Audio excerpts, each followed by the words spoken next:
आज हम आपको करना है circular current move as magnetic dipole.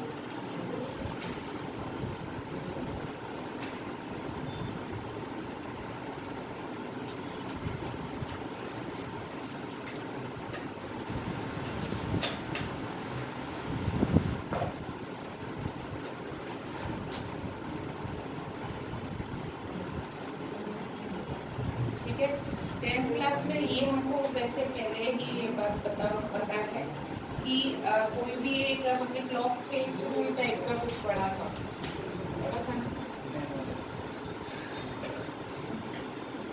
हमने 10th क्लास में क्लॉक फेस रूल ये कहता था कि अगर किसी सर्कुलर लूप में करंट एंटी क्लॉकवाइज फ्लो होता है ना, तो वो फेस बिहेव करती है नॉर्थ पोल की तरह। यस और नो? और अगर किसी सर्कुलर करंट लूप में करंट क्लॉकवाइज फ्लो करता है तो वो बिहेव करती है साउथ पोल की तरह। यस और नो? फिर हमने देखा था क्योंकि एक सर्कुलर करंट कैरिंग कॉइल, मान लो इसमें करंट यहाँ से ऊपर से अंदर और नीचे से बाहर आ रहा है,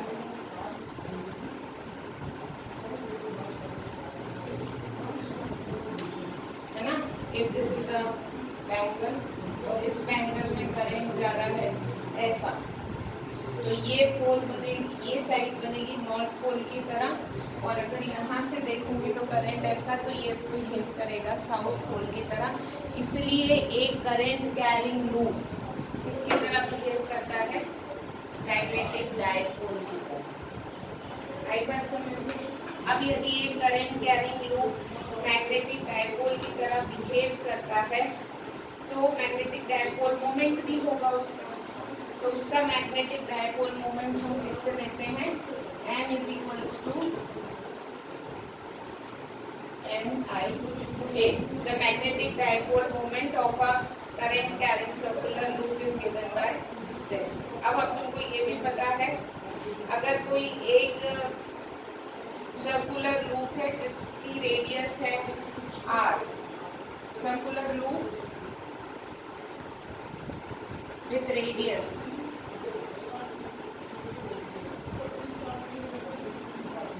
r, then on axis at distance x magnetic field की वैल्यू होती है। कल भी अपन ने फॉर्मूला देखा था, 2/μ0x + r p/2 ऊपर आता है n, ऊपर आता है ir²। अगर n टर्म्स है तो n भी आ जाएगा। कल अपन ने ये देखा था, ये अपन ने 4th चैप्टर में डिराइव कर रखा है। किसी भी करंट कैरिंग सर्कुलर लूप के कारण उसकी एक्सिस पे मैग्नेटिक फील्ड की वैल्यू क्या होगी? एक बार समझ में? ये भी हमने देखा था। यहाँ पे फिर हमने x is very greater than, ऐसा था ये derivation. If this is a current carrying loop, then at x distance the value of magnetic field is given by this formula. इस current carrying loop में करंट फ्लो रहा है I, इसकी radius है capital R। Yes और no? मैंने बोला था ये पॉइंट अगर बहुत ज़्यादा दूर है, if x is very very greater than उसकी रेडियस, तो ये फॉर्मूला बनता है b is equals to μ0/m/2π। फॉर्मूले याद हो जाने चाहिए तुम लोगों को। अभी मेरे को फॉर्मूला बोलना चाहिए, किसी को फॉर्मूले याद नहीं है। आई बात समझ में? इसी फॉर्मूले से ये फॉर्मूला निकाला। तो किसी भी करंट कैरिंग सर्कुलर लूप के कारण किसी पॉइंट पे which is at a distance of x magnetic field की वैल्यू ये होती है, हम ये देख चुके हैं। यस और नो? अब उन्होंने बोला था यदि सर्कुलर करंट कैरिंग लूप किसकी तरह बिहेव करता है? मैग्नेटिक डायपोल की तरह बिहेव करता है, तो एक रिवॉल्विंग इलेक्ट्रॉन, इलेक्ट्रॉन रिवॉल्विंग इन अ ऑर्बिट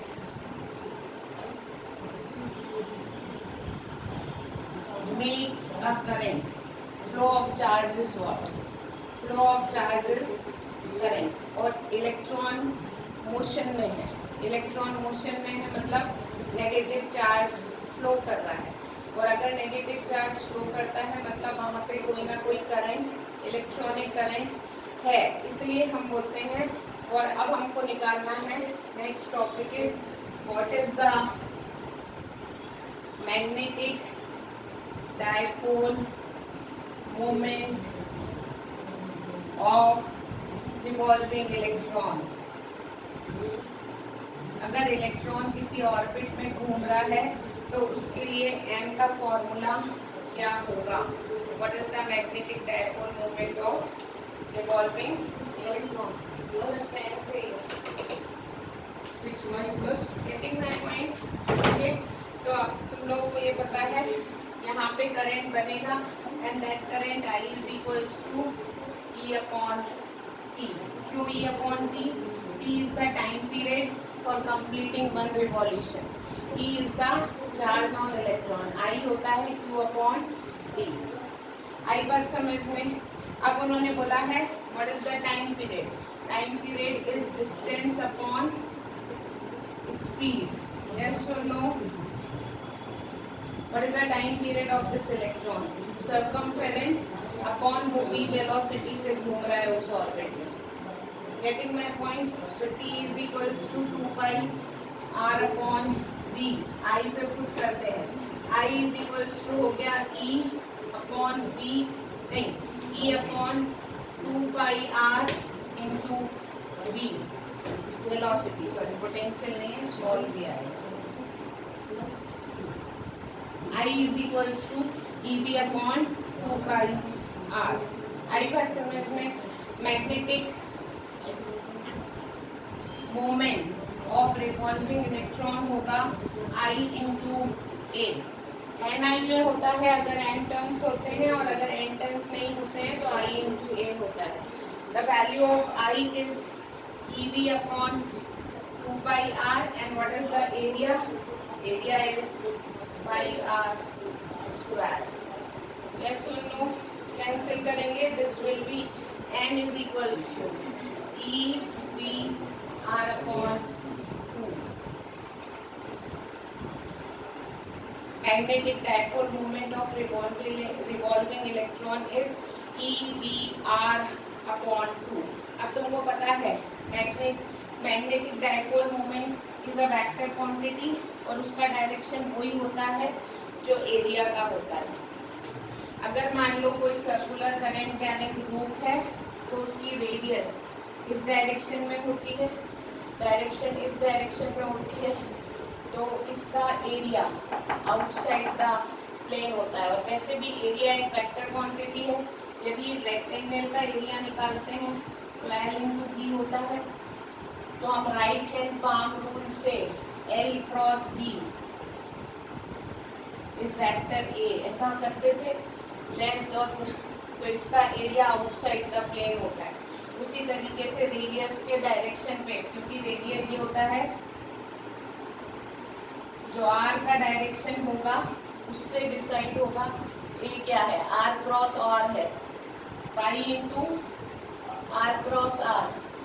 तो ये इस तरीके से या तो ऐसा होगा या इनसाइड द प्लेन। तो magnetic dipole moment of revolving electron भी या तो इनटू द प्लेन होगा या आउटसाइड द प्लेन होगा। आई बात समझ में? अब m इज इक्वल्स टू, क्योंकि यहाँ पे हाँ, अब यहाँ पे थोड़ा सा चेंज करते हैं, हमको कुछ और भी लाना है, इसको हमको प्लैंक कांस्टेंट से रिलेट करना है। कि बता दो, प्लैंक कांस्टेंट से रिलेट करना है। What is Planck constant? Planck constant is represented by small h। पढ़ा है? Yes ma'am. Very good. तो m इज इक्वल्स टू, इसी फॉर्मूले में मैं थोड़ा सा चेंज कर रही हूँ, E upon 2 mass of electron से मल्टीप्लाई और मास ऑफ इलेक्ट्रॉन से डिवाइड कर रही ओके, मास एमवीआर को क्या लिख सकते हो?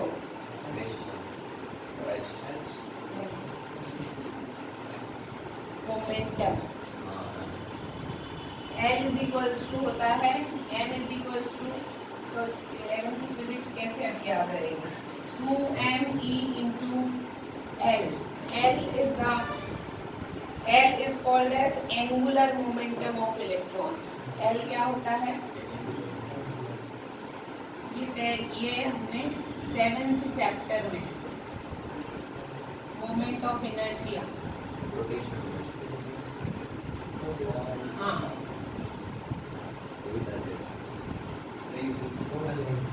और L का फॉर्मूला होता है mvr। तो this is the angular momentum of electron. तो m इज इक्वल्स टू हो गया EL upon 2me। m upon L, यदि मैं इस L को नीचे ले आऊं तो ये होगा E अपॉन 2me। ये जो m अपॉन L है, इस रेशियो को बोला जाता है गायरोमैग्नेटिक रेशियो। क्या बोला जाता है? Gyromagnetic ratio. इसकी वैल्यू फिक्स होती है।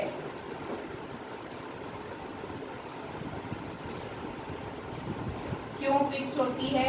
क्योंकि देखो m upon L is E, charge is fix, 1.6 into 10 to the power 2 is fixed, mass of electron is fix. तो m अपॉन L की वैल्यू होती है तुम्हारी 8.8 into 10 to the power 10 coulomb per kg, याद रखना। m अपॉन L की ये value होती है। आई बात समझ में? अब बोर हाइपोथेसिस पढ़ा है, बोर हाइपोथेसिस केमिस्ट्री में,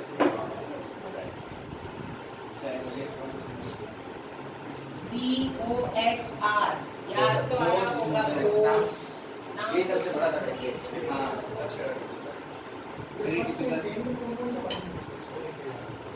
स्पेलिंग याद है बोर्स की?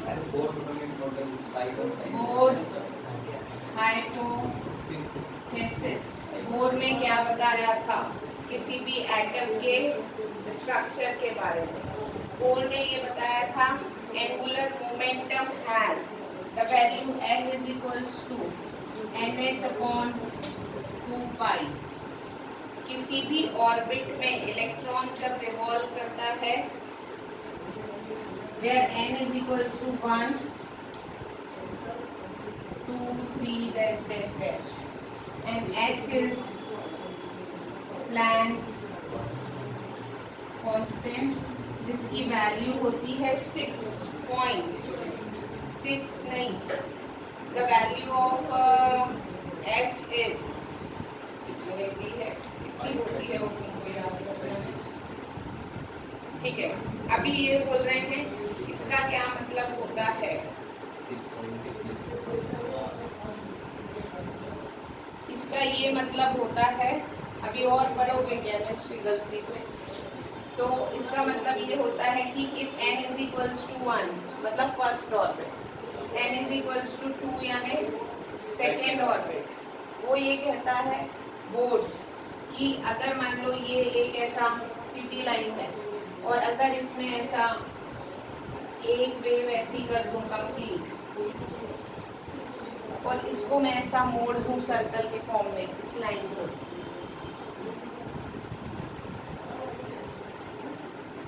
मतलब ये ऐसा और वो सीधी लाइन को मोड़ दिया, तो एक ऑर्बिट में ऐसे n नंबर ही आ सकते हैं।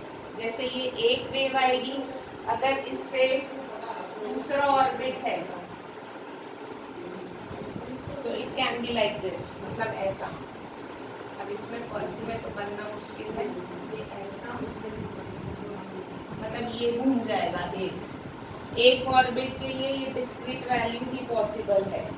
इलेक्ट्रॉन ऐसे ही रिवॉल्व करता है, प्लैंक ने ये बताया था। अगर अगला होगा तो ऐसी 2 आएंगी, तीसरा होगा तो 3 आएंगी। उसने ये बोला था angular momentum should be the discrete multiple of h upon 2 pi। 2 pi is what? 1 cycle। Getting my point, उसने बोला था एक ऑर्बिट में रिवॉल्विंग होने की वेव या तो एक होगी या दो होगी या तीन होगी या चार होगी। कभी ऐसा नहीं होगा कि ये ऐसे खत्म हो जाएगी और इसको मोड़ोगे तो ऐसा कोई वेव जनरेट एक ऑर्बिट में नहीं होता है। या तो वो एक पूरा होता है या वो दो होता है, पाई का मल्टीपल, या ऐसा। समझ में आया? ये केमिस्ट्री में और अच्छे से पढ़ोगे। तो L is equals to NH upon 2 pi, ये बोर ने बोला था। अगर ऐसा है तो ऊपर के फॉर्मूले में पुट कर दो। ऊपर के फॉर्मूले में पुट करोगे तो M इज इक्वल्स टू बनेगा E upon 2ME into NH upon, okay. अगर मैं यहाँ n की वैल्यू 1 कर दूँ, मतलब फर्स्ट ऑर्बिट के लिए, h is fixed, 2 is fixed, y is fixed, e is fixed, 2 is fixed, me is fixed। अगर ऐसा है तो the magnetic dipole moment of first orbit m will be minimum, मतलब सबसे कम m की वैल्यू हो सकती है EH अपॉन 4HME, यही हो सकती है EH अपॉन 4πME। इसको बोलते हैं बोर मैग्नेटॉन। क्या बोलते हैं? Bore magneton. पूछूंगी सब। Bore magneton which is defined as the magnetic moment of revolving electron in its first orbit। अगर कोई इलेक्ट्रॉन फर्स्ट ऑर्बिट में रिवॉल्व कर रहा है तो उसका मैग्नेटिक मोमेंट इतना होगा। इसकी वैल्यू सॉल्व करोगे तो आएगी 9.27। इसको सॉल्व करोगे तो इसकी वैल्यू आएगी 9.27 into 10 to the power minus 24 ampere metre square magnetic dipole moment की यूनिट होती है। आ गई बात समझ में? तो ये जो डेरिवेशन है, this is the derivation for magnetic dipole moment of revolving electron in first orbit. First orbit है मतलब उसके पास इतना मैग्नेटिक डाइपोल मोमेंट है। दूसरे में आएगा तो इसका टाइम्स हो जाएगा। आई बात समझ में? Yes, ma'am. ओके। इसके बाद जो टॉपिक है वो कैंसिल है। Solve on a magnetic dipole in uniform magnetic field. उसके बाद है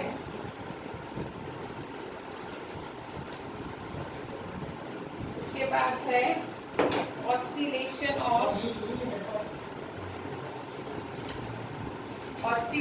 of a freely, अच्छा ये भी नहीं आएगा, जब वो पढ़ लिया तो ये भी हट जाएगा।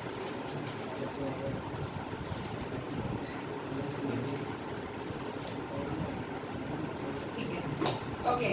अब हम लोग पढ़ेंगे द इलेक्ट्रोस्टैटिक एनालॉजी।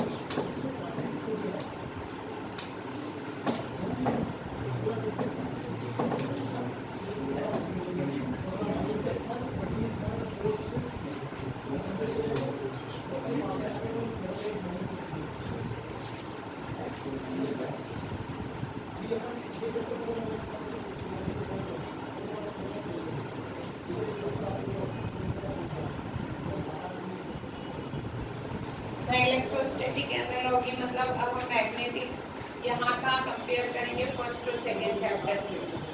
जो हमने फर्स्ट और सेकंड एनालॉजी मतलब सिमिलैरिटी, इलेक्ट्रोस्टैटिक से जितना भी हमने पढ़ा है उससे क्या मिलता है तुमको पता है।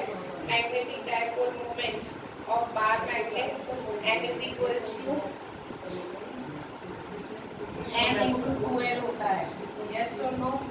उसी तरीके से electric dipole moment p dot 2f होता है ऑपोजिट चार्जेस। आई बात समझ में? The equation for magnetic field due to this. हाँ, अब देखो तुमने बार मैग्नेट की मैग्नेटिक फील्ड निकाल ली थी, सिलेबस में नहीं है बार मैग्नेट की, पर हमको पता है। हमने वहाँ पे electric field due to dipole पढ़ा था, यस और नो। यहाँ पे हमने magnetic field due to dipole magnetic dipole, वहाँ इलेक्ट्रिक डायपोल। वहाँ पे जो भी चीज ई से थी वो यहाँ पे बी है, यस और नो। वहाँ पे जो भी चीज पी से थी यहाँ पे वो कैपिटल एन है, यस और नो। वहाँ पे 1/4 पाई एप्सिलॉन था, यहाँ पे म्यू नॉट अपॉन 4 पाई है। अगर ऐसा है तो हम लिख सकते हैं 1/एप्सिलॉन is replaced by mu naught. 1/epsilon is replaced by mu naught here. आई बात समझ में? एक्सियल पे और इक्वेटोरियल पे फील्ड वो ही है, बस P की जगह पे M आ गया। Electric field at axial point due to electric dipole वो ही है जो magnetic field at a point due to bar magnet है, बस स्मॉल p की जगह पे स्मॉल m आता है। यस और no, getting my point? Okay, तो उन्होंने बोला ये एनालॉगी है दोनों फील्ड में। दोनों में क्या अंतर आता है? टॉर्क हट गया, इसलिए टॉर्क के बारे में नहीं पढ़ेंगे। अब अपन ने वहाँ गॉस लॉ पढ़ा था चैप्टर नंबर 1 में, वहाँ पे अपन ने इलेक्ट्रोस्टैटिक में गॉस लॉ पढ़ा था। मैग्नेटिज्म एंड गॉस लॉ क्या कहता है? Magnetism and Gauss law last topic है, इतना पढ़े। मैग्नेटिज्म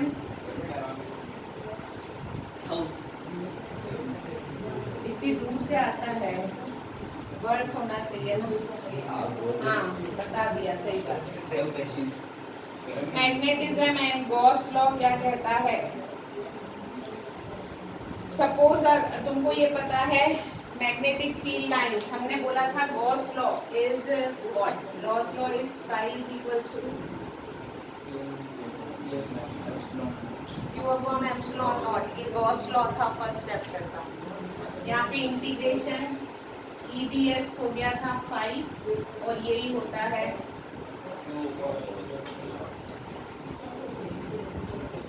कितना इलेक्ट्रिक फ्लक्स किसी क्लोज्ड सरफेस से बाहर जाएगा।